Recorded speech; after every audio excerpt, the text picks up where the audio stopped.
رمضان تجلى وابتسم طوبى للعبد إذا اغتنما.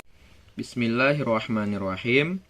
ومن خلال خبرة المتواضع أجد أن ضياع الهدف في سن مبكرة هو المسؤول الأول عن الفشل وعدم تحقيق الإنسان لأحلامه وطموحاته، وهذا أمر لا يتعلق بالكسل أو التقاعس، بل بالركض في الاتجاه الخاطئ والدوران في حلقة مفرغة، وهو ما يجعل جميع الطرق تنتهي للا شيء.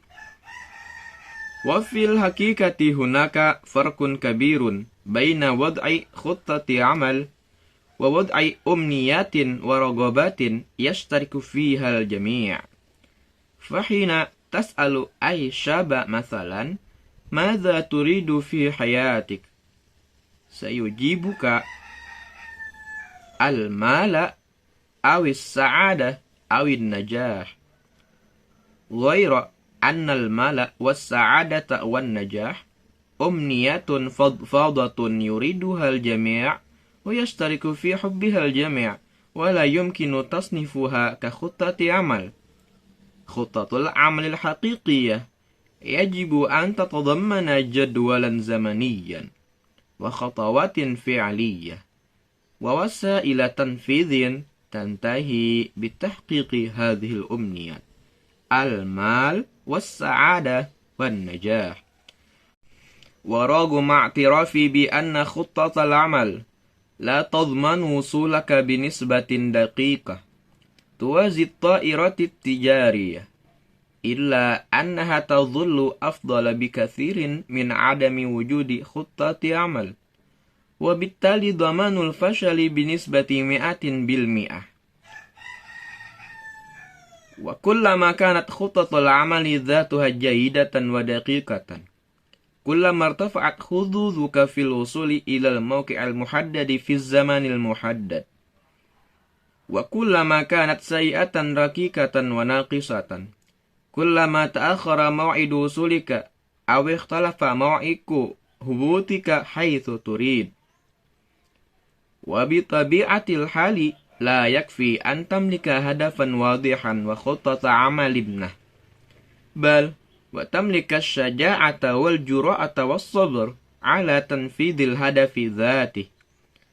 فمن الملاحظ أن الناجحين في الحياة يصنعون فرصهم بأيديهم كتأسيس مشاريع صغيرة وأعمال خاصة، في حين يستسلم الفاشلون لمصيرهم ويعتقدون أن غيرهم يتحكم بمسيرة حياتهم، واعتقاد كهذا يبقيهم في حالة انتظار لعروض وظيفية واجتماعية تأتيهم من الخارج، ولا يفكرون بإمكانية البدء بأي مشروع خاص مثلا.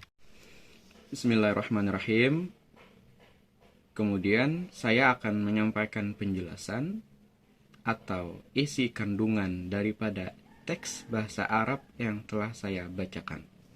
Nah, jadi kita perlu ketahui bahwasannya hilangnya suatu tujuan hidup, yang mana tujuan hidup dimulai dari usia dini atau usia muda,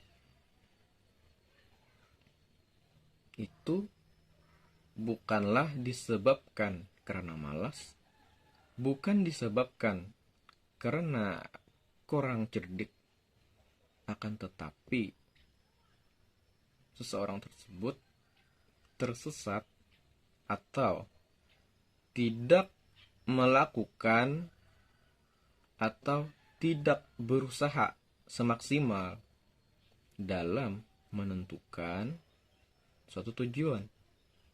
Karena pada hakikatnya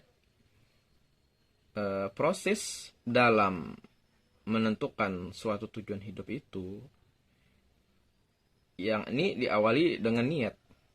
Mengapa jadi diawali dengan niat? Karena segala perbuatan itu disertai dengan niat. Sebagaimana hadis Nabi Muhammad SAW yang berbunyi innamal a'malu binniyat. Jadi tergantung niatnya ini. Apabila niatnya baik, maka insya Allah hasilnya pun akan baik. Dan juga sebaliknya. Kemudian setelah itu barulah memiliki tujuan hidup. Setelah itu, setelah merancang-rancang apa tujuan hidup, sebagai seseorang makhluk ini sudah semestinya melaksanakan proses daripada tujuan hidup tersebut. Karena kalau tidak dilaksanakan apa yang diinginkan, maka itu tidak akan bisa tercapai.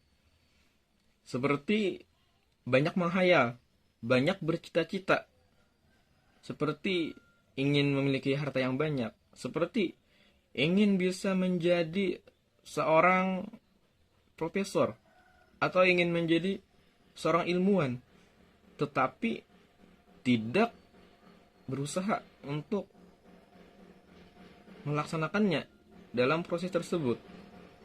Jadi selain tujuan, cita-cita, seseorang tersebut harus mesti melaksanakannya agar bisa tercapai.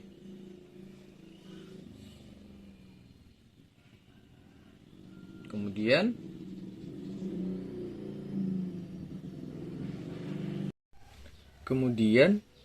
ada yang dinamakan langkah tujuan atau proses dalam mencapai tujuan dengan keinginan atau cita-cita yang disukai oleh semua orang. Sebenarnya pada kalimat semua itu saling berkaitan. Yang mana ketika memiliki keinginan, contohnya seperti menginginkan harta, menginginkan keberuntungan, menginginkan kebahagiaan, maka untuk mencapai tersebut pun juga mesti ada suatu langkah dalam melaksanakan tujuannya. Seperti ingin memiliki harta. Seseorang ingin memiliki harta yang banyak, sudah tentu dia apabila ingin mencapainya maka harus bekerja. Bekerjanya dengan giat. Selain itu, seseorang tersebut mesti belajar kepada orang yang lebih senior, orang yang lebih paham terkait tentang hal pekerjaan. Kemudian dengan dia menimba ilmu kepada orang yang lebih berpengalaman, maka itu dia akhirnya akan mencapai tujuannya. Kemudian seperti seorang yang ingin keberuntungan, ingin kebahagiaan, maka dia perlu melaksanakan proses. Seperti di masa muda, janganlah bermalas-malasan, karena pergunakanlah masa mudamu sebelum tiba masa tuamu. Maka selagi usia masih muda, persiapkanlah secara maksimal akan suatu langkah tujuan dan tujuan yang jelas. Selain itu, seseorang tersebut mesti berani, mesti siap mental, dan mestinya sabar dalam menghadapi prosesnya. Karena ketika seorang ingin berhasil untuk mencapai tujuan itu, dalam prosesnya sudah mesti terdapat kendala-kendala yang akan menghambatnya. Jadi tergantung orangnya aja lagi, apakah dia bisa berani, apakah dia bisa sabar dalam menghadapi hambatan-hambatan tersebut. Nah, karena sudah pasti mendapat hambatan-hambatan itu, maka seseorang tersebut dianjurkan atau sudah seharusnya memiliki keberanian, memiliki mental yang kuat, memiliki kesabaran.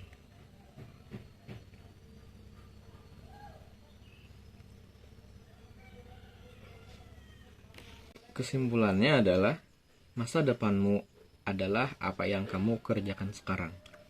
Apabila di masa mudamu ini engkau bersungguh-sungguh dalam mencapai suatu proses, dalam menjalani suatu proses, maka di masa depan nanti akan mendapatkan hasil yang sesuai dengan proses yang dijalani tersebut.